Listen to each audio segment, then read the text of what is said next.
guys, it's Miss Kim with our day 20 Advent story from the book All Creation Waits by the Michigan author Gail Boss. Today we're learning about that little vole. Do you see him? That little cool woodcut by David Klein. This is the Meadow vole. Do you like my shirt? Merry Christmas. Okay. Our path to the woods cuts through a field of tall grasses, goldenrod, asters, and thistles, all brown and brittled now, crowned with snow. Ahead of me, my dog suddenly stops. She leans forward, staring at the patch of snow where next she would have stepped. Then she pitches herself into it, an inelegant half dive, muzzle rooting through the powder to get to ground. Also sharp-eared, the meadow voles heard her first and again escaped. On the surface, the field snow was broken only by our footfalls. Beneath, it's tunneled in a labyrinth of runways leading to and from nests, communal toilet areas, and feeding sites. In winter, the voles seldom surface from their tunnels that hide them from predators and insulate them from the harshest winter. Under a silent white roof, a whole society hurries along.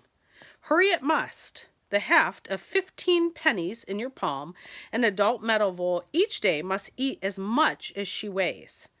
That imperative pushes her to go looking for food about every 3 hours, around the clock. In winter, her food is more scarce, and she burns more energy trying to stay warm while searching for it.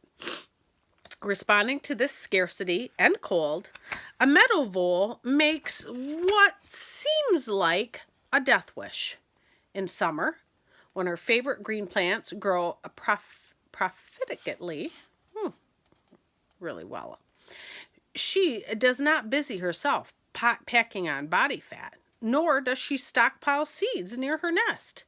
Not only does she eschew accumulation, she now goes a step further. She sheds weight for winter. Thinner, she loses body heat more quickly at the very coldest time of the year. Counterintuitive, though it is, going lighter is the linchpin of her survival strategy. Lighter, she needs less food.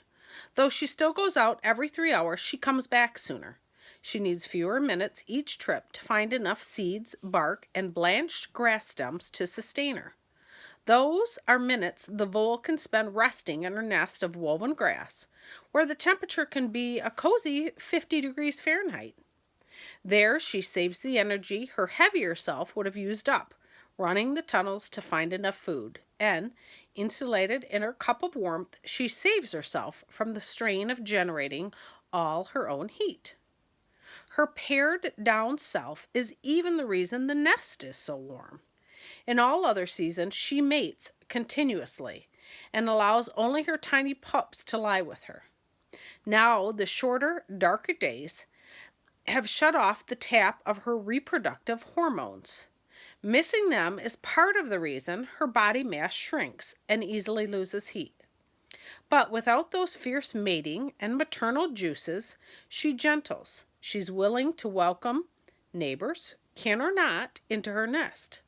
Then, when each alone is smallest, most vulnerable to the cold, they huddle together, peaceable creatures, whose communion creates the heat that shelters them all. Miss Kim has seen lots of voles. I see them when I'm mowing my lawn sometimes. But isn't it interesting that they have a whole little runway underneath?